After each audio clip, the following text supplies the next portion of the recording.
देखो हाँ, ये क्या ही भली और मनोहर देखो बात क्या ही भली और मनोहर बात है है कि भाई लोग आपस में मिले रहे। भाई लोग आपस में मिले हैं। आज हमारा ये परिवार है, किस मुताबिक हम यहाँ बैठे हुए हैं और सब लोग आपस में, क्या है लिखा हुआ है, आपस में मिले रहे। क्या ही धन्य और मनोहर बात है कि आपस में भाई लोग मिले रहे। क्योंकि ये मिले रहने का मतलब होता है जहाँ परमेश्वर की महिमा होती है। हालेलुया। आज हम यहाँ एकत्र हैं तो परमेश्वर की इच्छा के अनुसार एकत्र हैं। किसकी इच्छा के अनुसार? परमेश्वर की इच्छा के अनुसार हम यहाँ पर एकत्र हैं और परमेश्वर ने हम सबको यहाँ पर बुलाया अपनी महिमा के लिए। तो क्या ही भली और मनोहर बात है, क्या सुंदर बात है कि हम लोग यहाँ पर आज एकत्र हैं। हालेलुया। परमेश्वर की महिमा हो। सो हम आज संदेश की ओर जाएंगे और हमारा संदेश है आज, मसीह का आना क्यों जरूरी था इस संसार में। मसीह का आना क्यों जरूरी था इस संसार में, और मसीह क्यों आया, और मसीह क्या करने के लिए आया, और मानव जाति से उसका क्या लगाव था, और मानव जाति का क्या कार्य करने के लिए वो इस दुनिया में आया। हालेलुया। हम एक वचन को देखेंगे, मत्ती रचित सुसमाचार 1 अध्याय और 21 का पद देखेंगे। जल्दी से जल्दी पढ़ेंगे। परमेश्वर के लिए मैं धन्यवाद देता हूँ क्योंकि परमेश्वर इस वचन के द्वारा आज हम सबसे बातचीत कर रहा है। हालेलुया। क्योंकि वो मानव जाति के लिए इस संसार में आया और मानव जाति से वो प्रेम करता है और मानव जाति के हर एक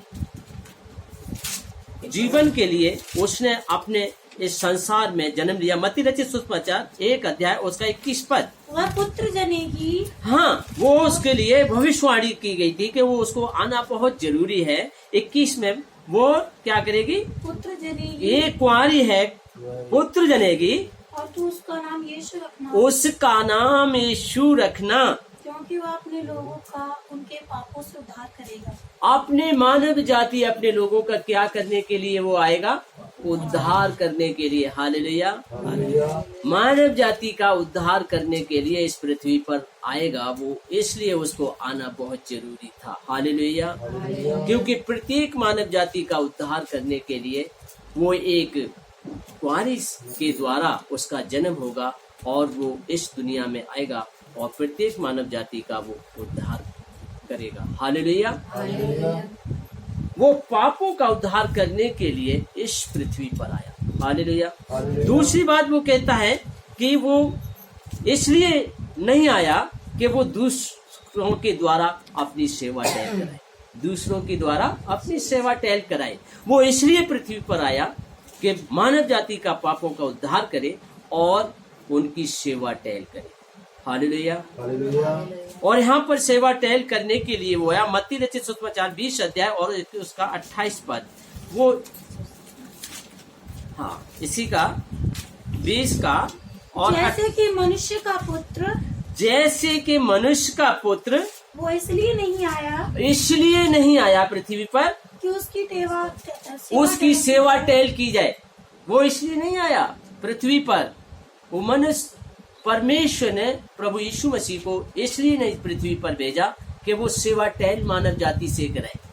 वो इसलिए भेजा, इसलिए पृथ्वी पर आया कि वो मानव, हाँ, इसलिए आया कि आप सेवा टहल करें। आप ही हम पूरे मानव जाति की सेवा टहल करें। हालेलुया।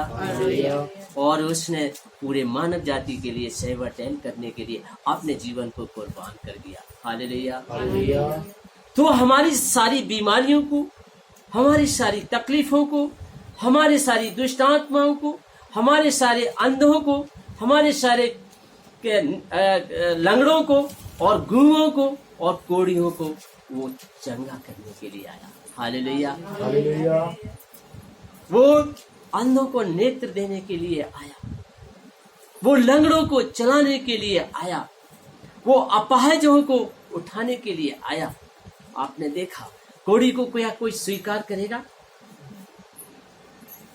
नहीं करते हैं। क्योंकि जिस परिवार में अगर जिसको कोढ़ हो जाता है, वो परिवार उसको छोड़ देता है, तिरस्कार करता है, उसको दूर कर देता है, घर से दूर करता है, गांव से दूर करता है। लेकिन प्रभु यीशु मसीह कोढ़ियों को क्या करते हैं? गले लगाते हैं। हालेलुया। उनको गले लगाते हैं, उनके घाव को वो धोते हैं, उनके घाव को वो पोंछते हैं और उनके घाव के लिए वो पट्टी बांधते हैं। हालेलुया। और उनको चंगा करते हैं। वो हमारे लिए सेवा टहल करने के लिए आया, हमारे लिए चंगाई देने के लिए आया। वो इस पृथ्वी पर ऐसे नहीं आया, वो दूसरों के लिए सेवा टहल कराने के लिए नहीं आया, क्योंकि उसका आना हमारे लिए, मानव जाति के लिए पृथ्वी पर आना बहुत निश्चित था, क्योंकि वो मनुष्य की सेवा टहल करे, उनके घाव को, उनकी बीमारियों को चंगा करे।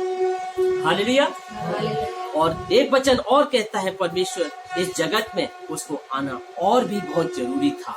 तो देखते हैं यूहन्ना रचित सुसमाचार और उसका 12 अध्याय और 47 पद। हालेलुया। यदि कोई मेरी बातें सुनकर ना माने, यदि मेरी कोई बातें सुनकर के न माने, कौन कहता है? प्रभु यीशु कहते हैं, यदि मेरी बातें सुनकर के जो न माने, तो मैं उसे दोषी नहीं ठहराता। मैं उसे दोषी नहीं ठहराता। हालेलुया। वो हमें दोषी ठहराने के लिए नहीं आया। आपने प्रभु को आज स्वीकार किया, कल प्रभु को छोड़ दे, त्याग दे, आपको दोषी नहीं ठहराएगा। 12:47। वो कभी किसी को दोष लगाने के लिए इस पृथ्वी पर नहीं आया, वो निर्दोष बनाने के लिए आया। हालेलुया। वो हमें चंगाई देने के लिए आया, क्योंकि प्रभु जो है हमको इसलिए पृथ्वी पर आया। आगे, क्योंकि मैं जगत को दोषी ठहराने के लिए नहीं, मैं जगत को दोषी ठहराने के लिए नहीं आया, परंतु जगत का उद्धार करने वो के लिए आया। जगत का उद्धार करने के लिए आया हूँ। हालेलुया। हालेलुया। हमारा कोई और उद्धार करने वाला कोई नहीं इस पृथ्वी पर। हम जिनकी आज से लेकर शुरू से हमारे दादे परदादे जिनकी सेवा करते आए, वो हमारा उद्धार नहीं कर सकते। इस संसार का कोई भी ईश्वर है जो हमारा उद्धार नहीं कर सकता है। वो बाइबल इस बात की गवाह है, हमारे शास्त्र इस बात के गवाह है, केवल उद्धार है तो केवल यीशु मसीह के ही द्वारा। हालेलुया। वो हमारा इस संसार में आया हमारी सेवा टहल करने के लिए, इस संसार में आया हमारे सारे दुख और तकलीफों को दूर करने के लिए, वो संसार में आया हमारे पापों से उद्धार करने के लिए, वो हमारे संसार में आया हमारे जीवन को क्या करने के लिए? उद्धार देने के लिए। हालेलुया। और एक वचन और हम देखते हैं, देखिए 1 तिमोथी 1:15। हम देखते 1 तिमोथी 1:15। हालेलुया। पवित्र यीशु राजा तेरा मैं धन्यवाद। देखो यहाँ पर लिखा है, 1:15 में लिखा है, यह बात सच है और हर प्रकार से मानने योग्य है। ये बात सच है और हर प्रकार से ग्रहण योग्य है। ग्रहण योग्य, ये बात सच है कि प्रभु इस मानव जाति के लिए आया। वो सच है, वो दूसरों की सेवा टहल करने के लिए आया। वो सच है कि पापों से उद्धार करने के लिए आया। वो सच है कि वो हमारे गांव को चंगा करने के लिए आया। ये सच है, लेकिन सच ये भी है कि ये ग्रहण योग्य बात है करने की, कि प्रभु को ग्रहण सबके लिए, पूरी मानव जाति के लिए वो ग्रहण योग्य बने। हालेलुया। एक के लिए नहीं, पूरी मानव जाति के लिए वो ग्रहण योग्य बने। हालेलुया। आगे क्या लिखा है? कि मसीह यीशु पापियों का उद्धार करने वो के लिए प्रभु यीशु मसीह ही है, इसलिए आया। प्रभु यीशु मसीह का आना बहुत जरूरी था संसार में, कि क्या करे? पापियों का उद्धार करे, पापियों का उद्धार करे, क्योंकि हम सब पापी हैं। हम सब क्या है? पापी हैं, और प्रभु यीशु मसीह के ही द्वारा उद्धार है। हम इसलिए वो आया कि हम सब का वो उद्धार करे। हालेलुया। हालेलुया। और क्या लिखा है? उद्धार करने के लिए जगत में आया, उद्धार करने के लिए जगत में आया, जिनमें सबसे बड़ा मैं हूँ। हालेलुया। वो दावा करता है बहुत से उद्धार करने के लिए पूरे संसार में ईश्वर आए, लेकिन वो कहता है मैं ही अकेला हूँ, वो सबसे बड़ा हूँ पूरे संसार में, मैं मानव जाति का उद्धार करने के लिए मैं। हालेलुया। उसके मुकाबले कोई नहीं आया, वही है सब। वो कहता है मैं हूँ, किसी ने नहीं कहा इस बात के लिए मार्ग और सत्य और जीवन मैं हूँ। हालेलुया। वही है प्रभु यीशु मसीह, मार्ग में हमारा ही वही है और सत्य वही है और जीवन वही है, क्योंकि ये बात कोई नहीं कह सकता है। हालेलुया। और प्रभु यीशु मसीह एक जगह पर कहता है जो मन से क्या करता है, पश्चाताप करता है, मन में पश्चाताप करता है, हृदय से विश्वास करता है, उसी का उद्धार होता है। हालेलुया। क्योंकि उद्धार करने वाला कौन है? यीशु मसीह। वो हमारे लिए और पूरी मानव जाति के लिए ग्रहण योग्य है, वो ग्रहण योग्य है। जो उसको ग्रहण करता है, जो उसको स्वीकार करता है, उसके पाप धुल जाते हैं। जो उसको स्वीकार करके अपना प्रभु को अंगीकार मान लेता है, वो सारे बीमारियों से छुटकारा प्राप्त करता है, सारे रोगों से छुटकारा प्राप्त करता है, सारे कलेशों से छुटकारा प्राप्त करता है, भयंकर से भयंकर बीमारी से वो छुटकारा देता है और कहता है मैं उद्धार देने के लिए आया। हालेलुया। पापों से मुक्ति दिलाने के लिए वही प्रभु यीशु मसीह आया, जो हमारे लिए नहीं पूरी मानव जाति के लिए वो ग्रहण योग्य। हालेलुया। एक वचन और हम पढ़ेंगे, इब्रानियों की किताब 7 अध्याय और 25 पद, इसी के आगे है, हम इस वचन को पढ़ेंगे। 7 का 25 वचन।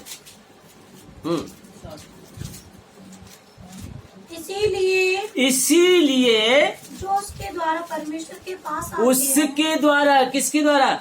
यीशु मसीह के द्वारा परमेश्वर के पास आता है, वह उनका पूरा पूरा उद्धार कर सकता है। वो पूरा पूरा उद्धार करेगा। हालेलुया। अधूरा नहीं। जो उसको ग्रहण करता है और प्रभु यीशु के पास यीशु के द्वारा जो आता है, यीशु को ग्रहण करता है और यीशु के द्वारा जहाँ आता है सत्संग में, वो परमेश्वर के पास एक वही रास्ता है जो यीशु मसीह के द्वारा वो परमेश्वर के पास पहुंच सकता है। हालेलुया। वो पिता के पास पहुंच सकता है और उसी के द्वारा उद्धार है हमारे जीवन का। हालेलुया। तो इसलिए हमें उसको ग्रहण करना है और उसी के द्वारा हमारा उद्धार पूरा पूरा, वो दावा करता है अधूरा नहीं, कैसा? पूरा पूरा उद्धार करने के लिए वो तैयार है। क्या हम उसके लिए पूरा पूरा हम अपने पापों से उद्धार और क्षमा पाने के लिए क्या तैयार हैं? अगर हम हैं तो वो पूरा पूरा हमारे पापों से क्षमा, हमारा पूरा पूरा उद्धार करने के लिए वो तैयार है। हालेलुया। हालेलुया। हालेलुया। वो 1 नहीं, 2% नहीं, वो 100% हमारे लिए तैयार है। लेकिन यहाँ नीचे क्या लिखा है? पूरा पूरा उद्धार करने के लिए, क्योंकि वह उनके लिए विनती करने, वो उनके लिए विनती करता है। किनके लिए? जो सर्वदा जीवित हैं। हम जीवित रहना चाहते हैं, सर्वदा चाहते हैं।